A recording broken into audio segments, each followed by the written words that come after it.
Kim Tae-ho stood in the center of the massive chamber. The walls stretched up so high that he could barely see the ceiling. Around him, 12 alien species sat on floating platforms that moved slowly in a circle. Each platform held creatures, so different from humans that Kim had spent months just learning their names. The Veltari looked like living crystals. Their bodies caught the light and threw rainbows across the dark walls. When they spoke, their voices sounded like wind chimes in a storm. The Nethkari were harder to see. They were made of gas and energy, shifting colors like clouds at sunset. The Cricks looked like giant insects with too many eyes and sharp claws that clicked against their metal seats. Kim kept his face calm, but inside his heart was beating fast. He had been Earth's ambassador for 5 years. He had seen many meetings in this chamber. But today felt different. Today, the air was thick, with tension. The lead speaker was a Veltari named Crystal Song of Ancient Depths. Kim just called him Crystal in his head. The alien's voice filled the chamber as he began to speak.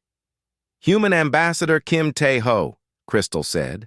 "The Galactic Council has reached a decision about your species." Kim nodded once. He had been expecting this moment for months. The signs had been clear: fewer trade agreements, closed meetings he was not invited to, whispered conversations that stopped when humans walked by. "We are listening," Kim said in a steady voice. Crystal's body flashed brighter. "The human species has become a problem. You expand too fast. You take too many resources. You ask too many questions. You refuse to follow the rules that keep the galaxy peaceful." Another alien spoke up. This one was a Crix named Hive Mind of Sharp Thoughts. Kim called her Sharp in his head. Her voice was like the sound of breaking glass. "Your species breeds without control," Sharp said. "In 50 years you have gone from one world to hundreds. You build colonies where you should not. You change entire planets to suit your needs." A third alien joined in. This was a Nethkari called Wind That Carries Old Secrets. Kim thought of him as Wind. His voice was soft, but somehow made Kim's bones feel cold. "You wage war in ways that make no sense," Wind said. "You fight when you should talk. You never give up when any smart species would surrender. You are dangerous." Kim listened to each accusation. Some were true. Humans did expand quickly. They did change planets. They did fight hard. But Kim also knew something the aliens did not seem to understand. Humans did these things for good reasons. Crystal spoke again. "The Council has decided. Humanity must surrender all colonies outside your home system. You must reduce your population by half. You must accept Council supervision for all your activities. You have 30 standard days to comply." The chamber was silent. Kim could hear his own breathing. Around him, the alien platforms continued their slow circle. Hundreds of alien eyes watched him, waiting for his response. "And if we refuse?" Kim asked. Sharp's claws clicked loudly. "Then the Council will remove the human threat from the galaxy. Permanently." Kim thought about this. The Council had 50,000 warships. They had weapons that could crack planets in half. They had shields that no human weapon had ever broken. By any reasonable measure, humanity should be terrified. But Kim was not terrified. In fact, he was trying very hard not to smile. On Earth, Park Soo-jin watched the meeting through a quantum communication link. She sat in the Global Defense Nexus, a building that had replaced the old Pentagon 50 years ago. Around her, dozens of screens showed information from across human space. Park was Earth's chief military strategist. She had spent her whole life studying how wars were fought and won.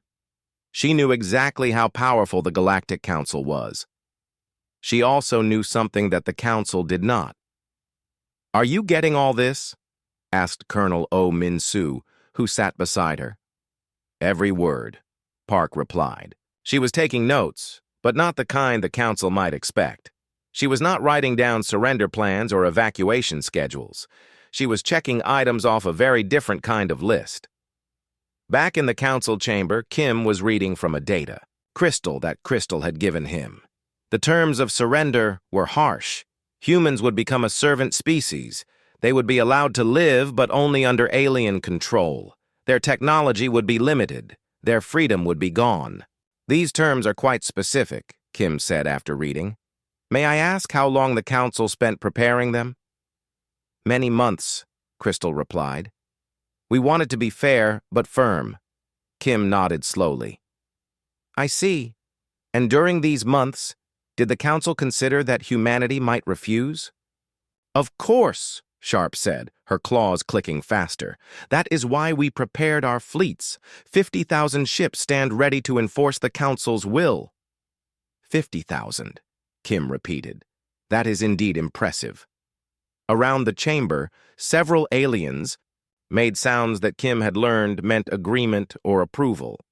They seemed pleased that he understood the hopelessness of his situation, but Kim was not feeling hopeless. He was feeling something else entirely.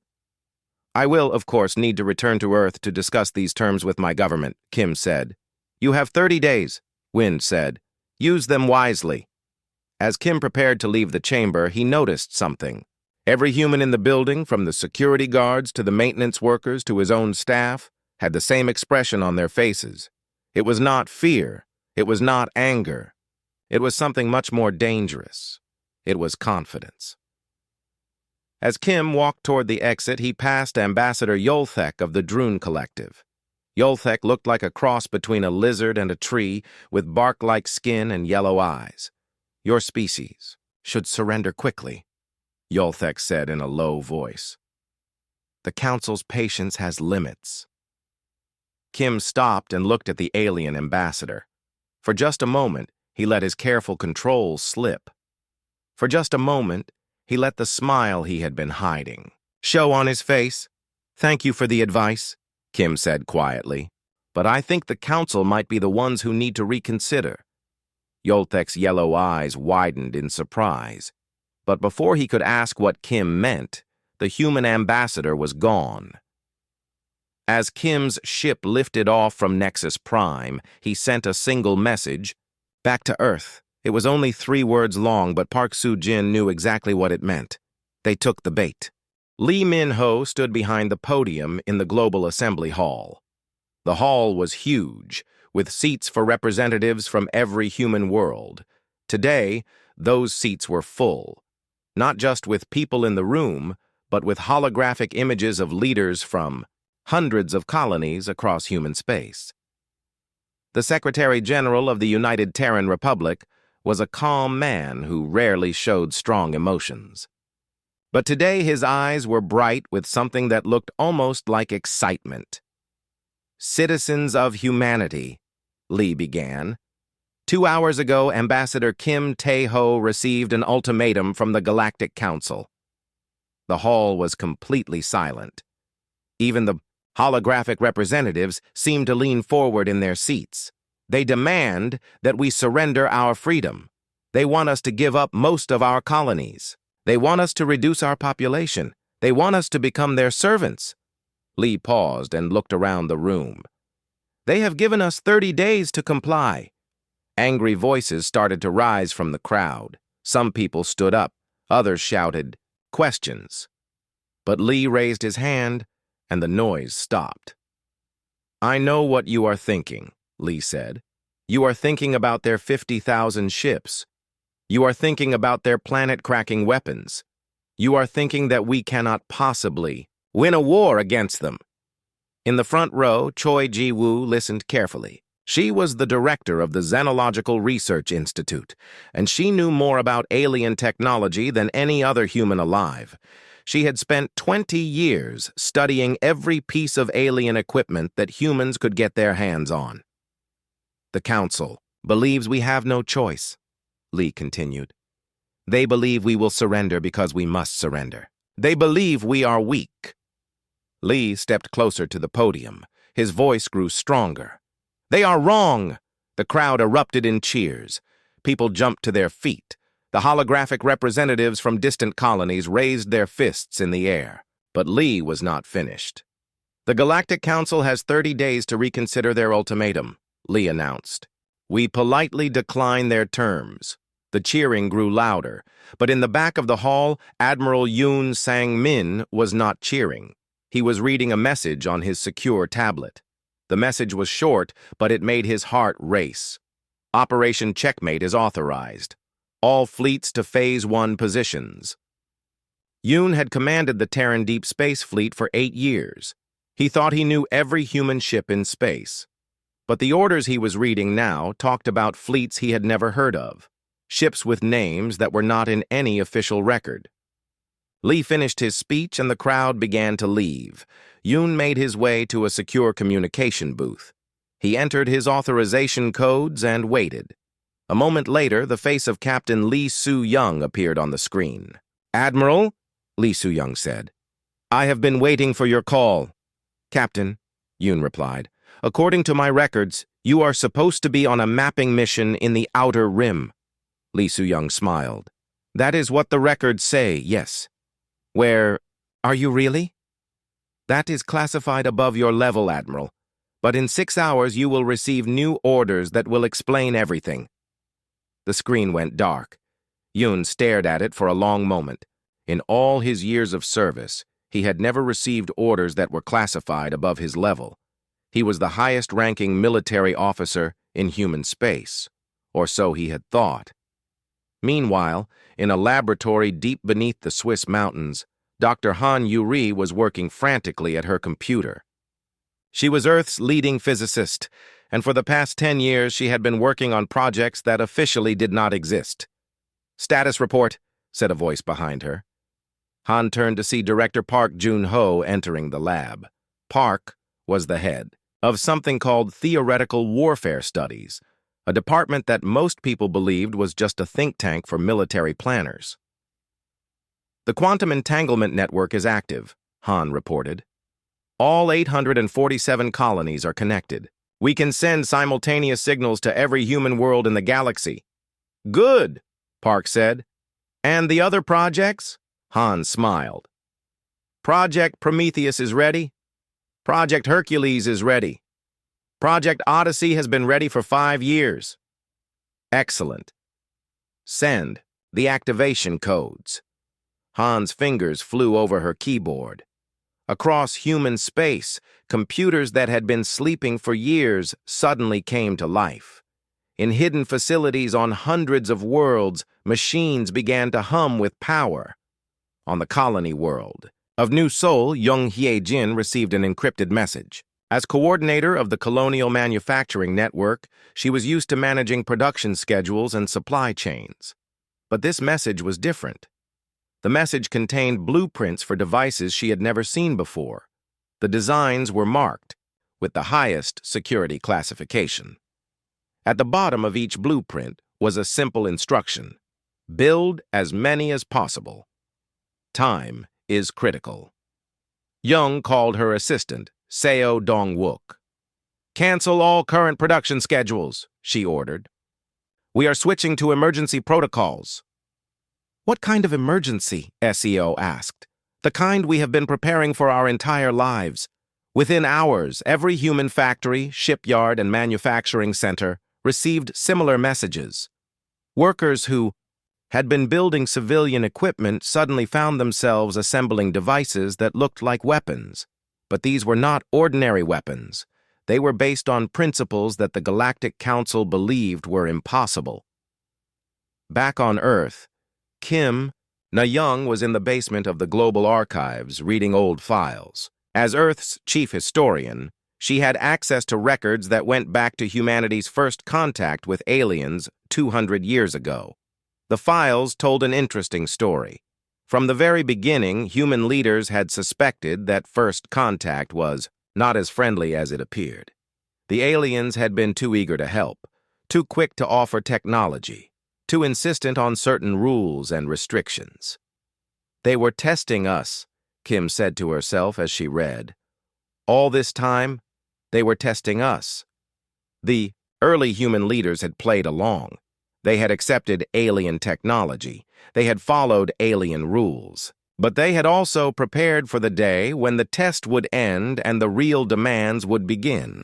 In another part of the archives, Professor Bae Sung-ho was reviewing files from the Temporal Physics Division. These files were so classified that only 3 people on Earth were allowed to read them. The files contained predictions made 50 years ago by the greatest human strategic minds. They had calculated every possible scenario for humanity's future in the galaxy. They had prepared for war. They had prepared for peace. And they had prepared for the day when the aliens would demand surrender. "Computer," Bae said. "Display scenario 77 Alpha." The screen lit up with a complex diagram. At the top were the words, "Alien Ultimatum, Predicted Response Protocols." Everything that was happening now had been planned decades ago. As night fell on Earth, Lee Min-ho stood in his private office, looking out at the lights of the city below. His aide, Song Mi-kyung, entered with a cup of tea. "The response has been remarkable," Song reported. "Every human world has confirmed receipt of the activation codes. Production is at maximum capacity.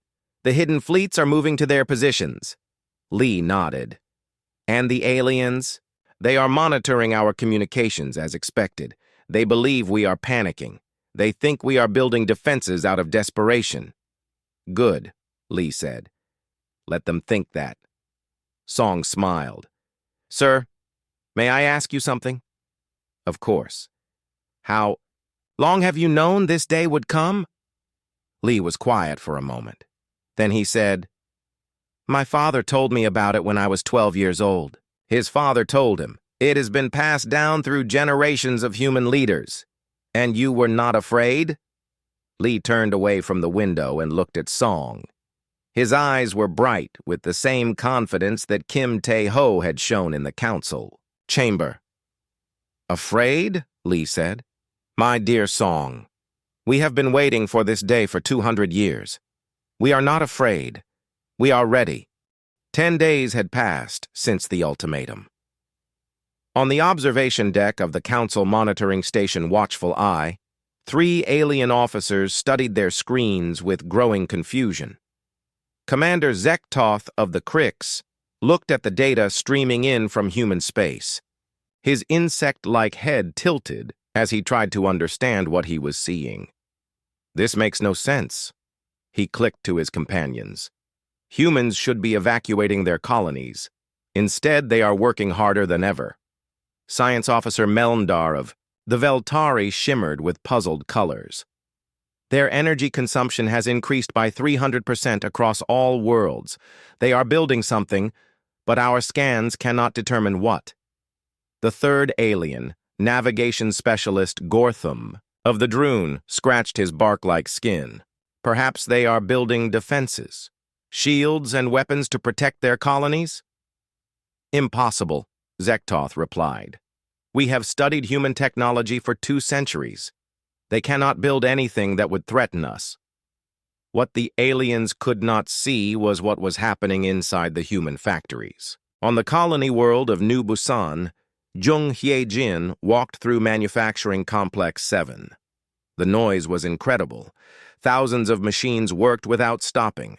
Sparks flew as welders joined pieces of metal that seemed to bend light around them. "How many units have we completed?" Young asked her assistant, Kim Woo-bin. 15,000 this week," Kim replied, shouting over the noise. "At this rate, we will have 50,000 ready before the deadline." Young nodded.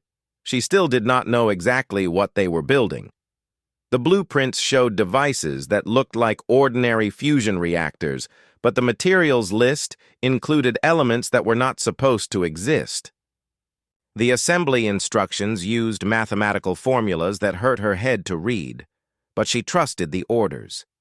She had always trusted the orders. On Earth, Seo Dong-wook was having a very different kind of day. As head of human intelligence networks, he spent most of his time in meetings that officially never happened. Today, he was meeting with agents who officially did not exist. "Report," Seo said to Agent Kim Soo-jin, who had just returned from the alien homeworld of Crix Prime. The Krik's military is confident, Kim reported. They believe humanity will surrender when they see the size of the Council fleet. They are not preparing for serious combat. What about the Veltari? Similar attitude. They think humans are primitive and emotional. They expect us to panic when we realize we cannot win. SEO smiled. And the Nethkari? They are the most cautious, but even they believe their energy shields make them invulnerable to human weapons. Excellent, CO said. What they do not know will hurt them very badly. In another building across the city, Park Jun-ho was meeting with his research team. The Theoretical Warfare Studies building looked like a university from the outside. Inside, it was something very different.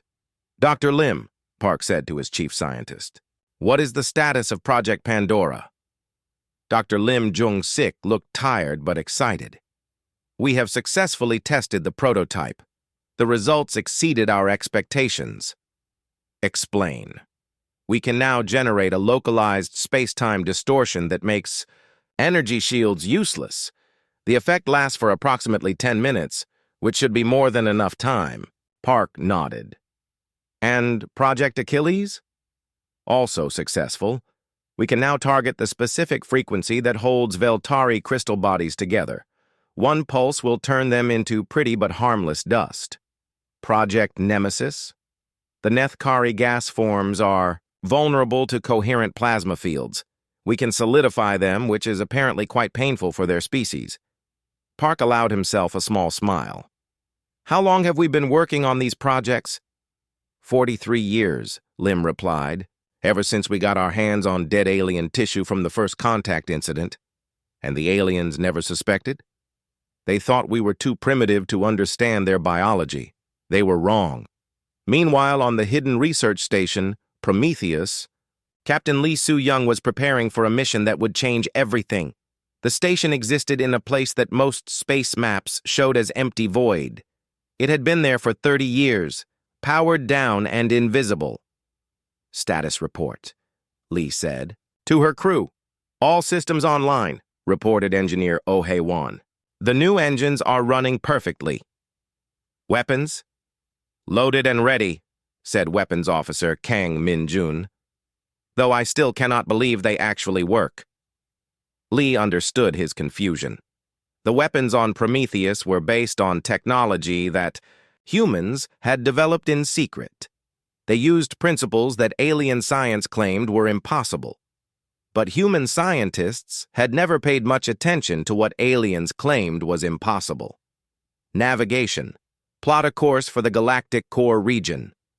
Sir, said Navigator Yu Chan-woo, that area is forbidden to all species. The Council will detect us immediately. I am counting on it, Lee replied. It is time to give them something to think about. Back on Earth, Kim Na-young was in her office, writing a report that would never be published in any history book. As Earth's chief historian, she had spent years studying something that most humans did not know existed, the real story of first contact. The official story was simple. Aliens had found humanity 200 years ago. They had welcomed humans into the galactic community. They had shared technology and knowledge. They had helped humanity spread to the stars. The real story was different. Aliens had found humanity, but they had not welcomed them. They had studied humans like scientists study insects. They had shared just enough technology to keep humans happy, but not enough to make them dangerous. They had helped humans spread to the stars, but only to worlds that the aliens did not want. For 200 years, humanity had been living in a cage. A large, comfortable cage, but a cage nonetheless. The aliens had been waiting for the right moment to make the cage smaller. They had made a mistake. They had assumed that humans would accept their fate like good prisoners. They had not considered that humans might have been planning their escape from the very beginning. Kim's report contained evidence that human leaders had known the truth from the start.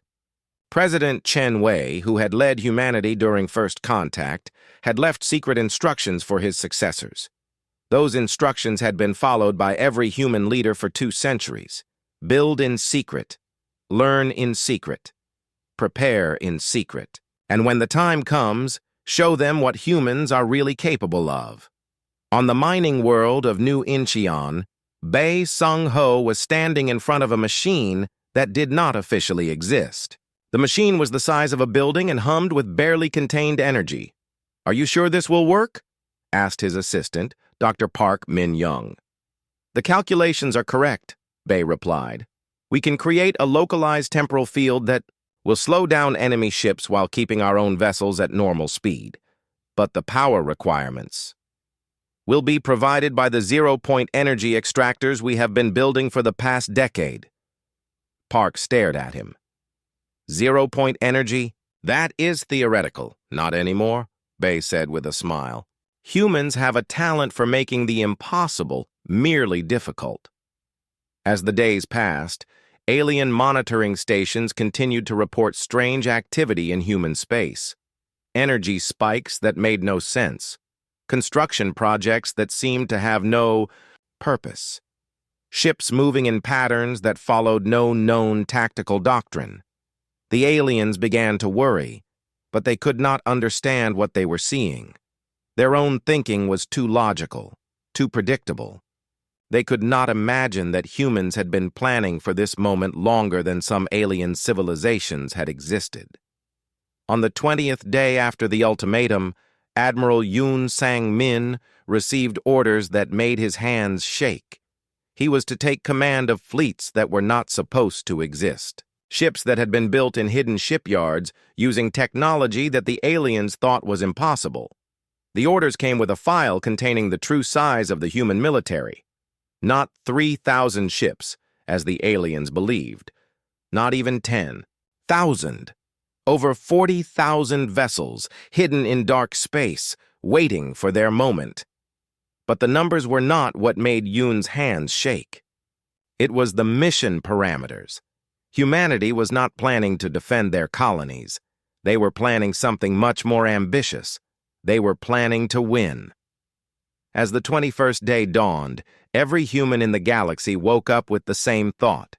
Soon, the aliens would learn what humans had really been doing for the past 200 years. They had been getting ready for war. 3 days before the ultimatum deadline, something impossible happened. Every alien monitoring station in the galaxy detected the same thing at the same moment. A human ship had appeared in the galactic core, a region that was forbidden to all species. On Nexus Prime, the Galactic Council emergency session was chaos. 12 alien species were all talking at once, their voices mixing into a sound like a storm made of confusion and fear. "How did they get there?" demanded Sharp, her claws scraping against her platform. "Our sensors show nothing should be able to survive in that radiation field." Crystal's body flashed angry red colors. "They must have stolen our technology. There is no other explanation." But Wind, the Nethkari representative, was quiet. His gaseous form had turned a deep purple, which his species only did when they were very afraid. "I do not think they stole anything," Wind said slowly. "I think we have made a terrible mistake." On the bridge of the exploration vessel Prometheus, Captain Lee Soo-young was calm as alien ships began to surround her. Her ship was small compared to the massive council warships, but she was not worried. "Captain," said her communications officer, "we are receiving demands to surrender from 43 different alien vessels." "Ignore them," Lee replied. "Open a channel to the council chambers on Nexus Prime." "Channel open, Captain." Lee looked directly into the camera. "Greetings, Galactic Council. This is Captain Lee Soo-young of the Terran vessel Prometheus. I have a message for you." On their screens, the council members could see her clearly. She was young, maybe 30 years old. She should have been terrified. Instead, she looked like someone who was enjoying herself. "You might want to check your star charts," Lee said with a smile. The connection closed. For a moment, the council chamber was silent. Then Crystal spoke in a voice that shook with anger. "Check what star charts? What is she talking about?" Fleet Commander Vestan, a Krix military officer, was already working at his console. "Sir, I am scanning the region around the human ship. There should be nothing there except radiation and—" "What?" Sharp demanded. "Sir, there are structures in that radiation field. Massive structures. They appear to be stations, and they are not new." Crystal's color changed to confused blue. "That is impossible. We have monitored that region for 1,000 years. There is nothing there." "Sir," Vestan continued, "the structures appear to be heavily shielded. They have been hidden from our sensors, but they are definitely there. And, sir, there are humans on them." In the Deep Space Monitoring Station Eternal Watch, alien sensor operator Crixtal was staring at his screens in disbelief.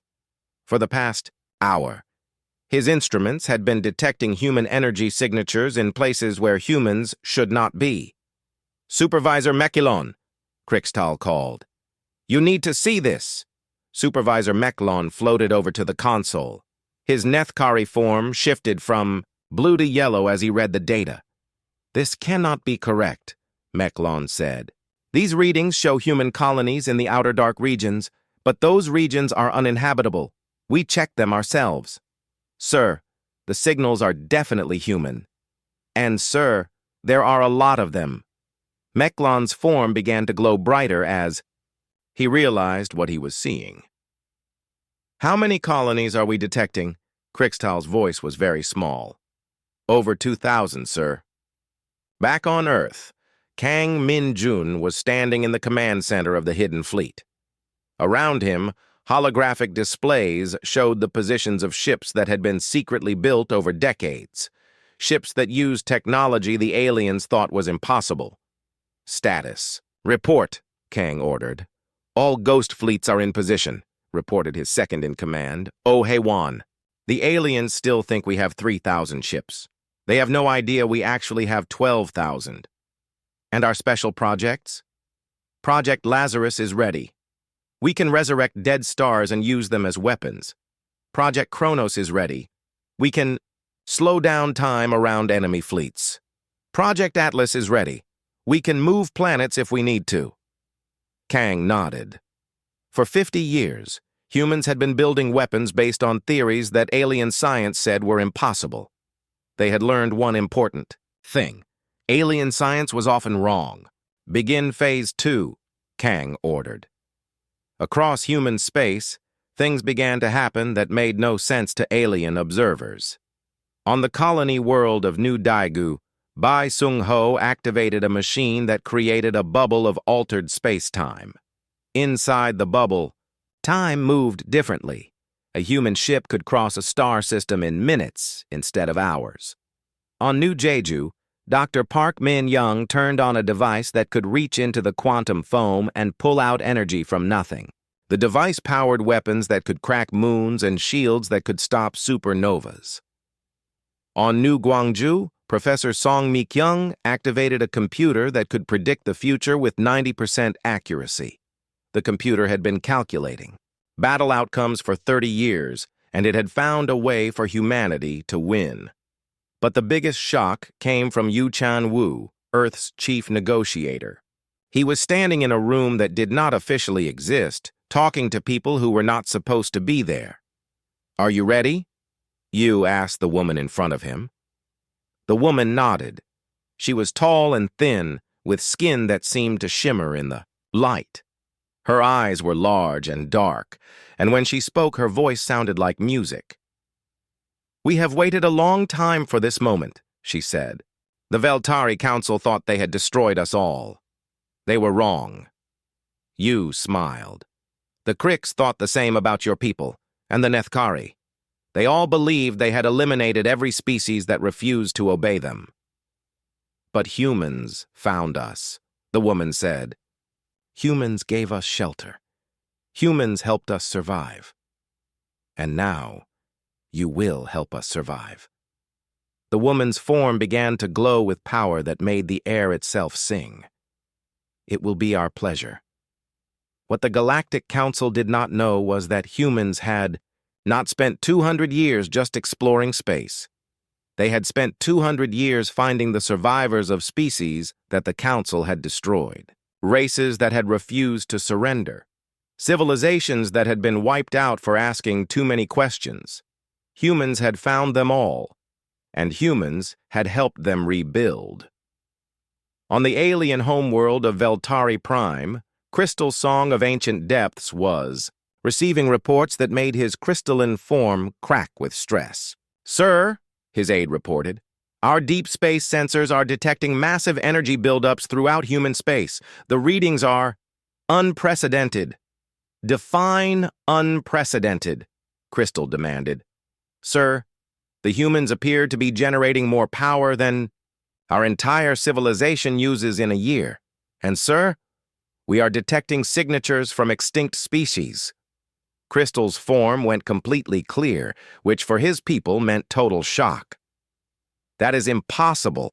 Those species are dead. We destroyed them ourselves." "Sir, I know it is impossible, but the energy signatures match perfectly.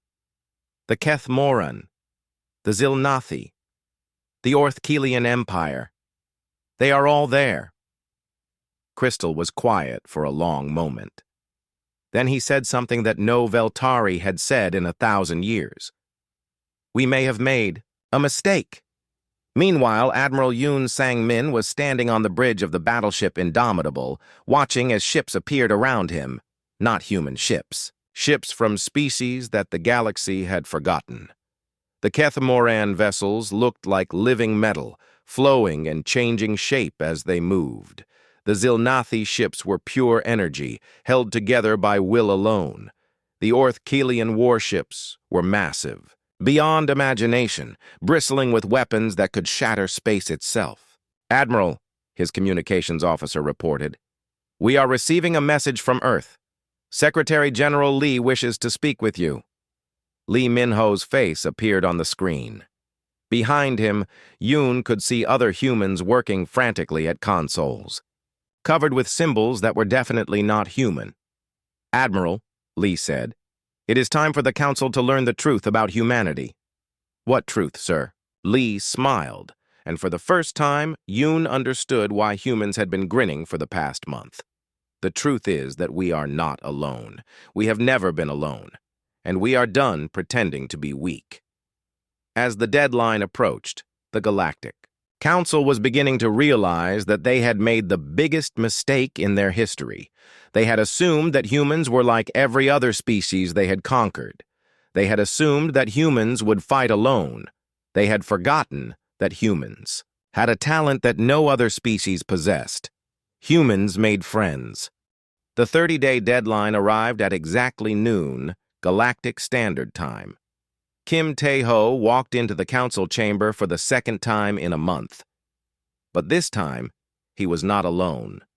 Behind him walked representatives from 12 species that the council thought were extinct, species that had been destroyed for refusing to submit, species that humanity had secretly rescued and hidden for 200 years. The council members sat in stunned silence as the procession entered. Crystal's form had gone completely transparent. Sharp's claws had stopped clicking. Wyn's gaseous body had turned the deep purple of absolute terror. "Honored council members," Kim said in a calm voice, "we have come to discuss your ultimatum." Crystal found his voice first. This is impossible. Those species are dead. We destroyed them ourselves." "You tried to destroy them," Kim corrected. "But humans have a saying, never leave a man behind. We extended that philosophy to include entire civilizations." Behind Kim, the representative of the Kethmoran stepped forward. Her living metal body flowed like water as she spoke. "For 200 years we have waited for this moment," she said. "The moment when we could show you that genocide has consequences." Sharp finally managed to speak.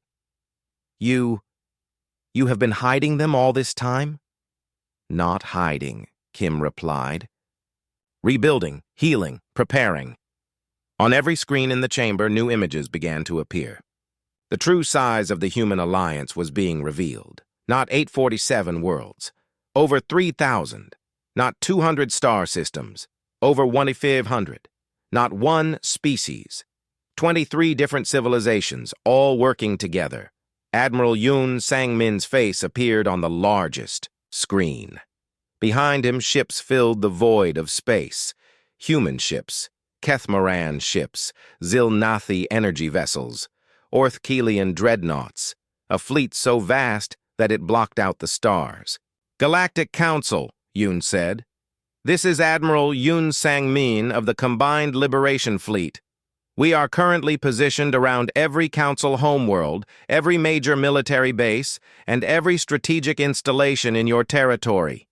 The chamber erupted in chaos. Alien voices screamed in a dozen languages. Emergency alarms began to sound. But Kim just stood there, smiling the same smile he had worn a month ago. "How is this possible?" Wind demanded. "Our sensors detect nothing. Your sensors detect what we want them to detect," said Dr. Han Yuri, whose image appeared on another screen. "Human technology has advanced somewhat since you last checked." Crystal's voice was barely a whisper. "What do you want from us?" Kim looked around the chamber. "We want you to understand something very important. For 200 years, you have treated the galaxy like your personal property. You have decided which species could live and which must die. You have destroyed civilizations for the crime of being different. We maintained order," Sharp protested. "You maintained tyranny," Kim replied. "And today, that ends." On Earth, Secretary General Lee Min-ho was standing in the Global Command Center, watching as reports came in from across the galaxy. Every Council military base was surrounded. Every Council fleet was outnumbered 10-1. Every Council world was looking up at alien ships in their skies. "Sir," reported General Park Soo-jin, "all operations are proceeding as planned. Council resistance is minimal." "Casualties?" Lee asked. "None on either side. Our allies are maintaining defensive positions only." Lee nodded. This was important. Humanity had not come to destroy the Council. They had come to teach them a lesson. Back in the Council chamber, Kim was explaining the new reality. "The Galactic Council will continue to exist," he said, "but it will no longer be a dictatorship. Every species in the galaxy will have a voice. Every civilization will have rights. Every world will be free to choose its own path." "And if we refuse?" Crystal asked. Kim's smile grew wider. "Then you will learn why humans are very good at making friends, but very bad at being enemies." On the screen, Admiral Yoon's image was replaced by that of Captain Lee Soo-young. She was now on the bridge of a ship that defied every law of physics the Council understood. "Council members," Lee said, "you might be interested to know that this vessel is currently traveling faster than your fastest ships while moving backward through time. We are having this conversation before I actually left Earth, which was yesterday. From your perspective, but next week from mine." The Council members stared at her in horror. Time travel was supposed to be impossible. "Oh," Lee added, "and we are not alone. There are currently 50 ships like this one positioned throughout your space-time continuum. If you try anything unwise, we will make sure it never happens." Crystal's form began to crack. What are you?" "We are what you made us," Kim replied. "You wanted us to be afraid, so we learned courage. You wanted us to be weak, so we became strong. You wanted us to be alone, so we made friends with everyone you abandoned." Wind's gaseous form was barely visible now. "The other species in the galaxy, what will they think of this?" "They are celebrating," said Jung Hye-jin, whose image appeared on yet another screen. "For the first time in 1,000 years, the small civilizations are not afraid. They know that someone will protect them." The truth was even more stunning than the Council could imagine. While they had been planning humanity's surrender, every other species in the galaxy had been secretly hoping for humanity to resist. The Council's rule had made everyone miserable. They had just been too afraid to fight back. until humans showed them how. "So what happens now?" Sharp asked. Kim looked at his data pad. "Now we negotiate. You will release all species currently under council control. You will pay reparations to the civilizations you destroyed. You will submit to a new galactic government where every voice counts equally. And if we agree to this, then you get to live. Your species will continue to exist. Your worlds will remain yours. You will simply have to share the galaxy with everyone else." Crystal was quiet for a long moment. Then he asked, "And if we refuse?" Kim's expression did not change. "Then you will discover that humans are very creative when it comes to solving problems. We have been planning for that scenario as well." On the screen, images appeared of weapons that should not exist, devices that could make stars go supernova, machines that could erase matter from existence, technology that could trap an entire species in a pocket dimension until they learned to behave. "You have been very thorough," Wynn said weakly. "We had 200 years to prepare," Kim replied, "and we learned from very good teachers. Every species you destroyed left behind knowledge. Every civilization you conquered had wisdom to share. We collected it all. The voting was quick. The council members were not stupid. Faced with the choice between sharing power and ceasing to exist, they chose to share." As Kim walked out of the council chamber for the final time, he was followed by representatives from every free species in the galaxy. The age of the Galactics. Council was over. The age of the Galactic Alliance had begun. Ambassador Yoltek of the Droon was waiting in the corridor. His bark-like face showed confusion. "Human Kim," Yoltek said, "I do not understand. You could have destroyed us all. Why did you show mercy?" Kim stopped and looked at the alien. "Because that is what friends do. They help each other become better." "But we were your enemies. You were our teachers," Kim corrected. "You taught us that the galaxy needed protecting. You taught us that someone had to stand up for the weak. You taught us that sometimes the only way to have peace is to be ready for war." Yoltek was quiet for a moment. Then he said, "And now?" Kim smiled. "One last time. Now we teach others what you taught us. We protect those who cannot protect themselves. We explore the unknown together. We build a galaxy where every species can reach for the stars." As Kim's ship lifted off from Nexus Prime, he sent a message to Earth. It was longer than his last message, but it said everything that needed to be said. Mission accomplished. The galaxy is free. Humans are no longer alone. And yes, we are still grinning. Back on Earth, Park Soo-jin was updating the defense. Protocols one final time, not for war, but for peace. The new galaxy would need protection from pirates, natural disasters, and the occasional species that still thought conquest was a good idea. But as she worked, she was smiling. For the first time in 200 years, humanity could stop pretending to be weak. They could stop hiding their technology. They could stop preparing for a war that had finally come and gone. They could just be themselves. And across the galaxy, on thousands of worlds, billions of beings looked up at the stars with hope instead of fear. The age of tyranny was over. The age of friendship had begun, and somewhere in space, on a ship that traveled through time itself, Captain Lee Soo-young was laughing as she sent a message to her past self. "Remember to pack extra ammunition. We are going to need it. After all, humans might be terrifying when they grin, but they are absolutely unstoppable when they laugh.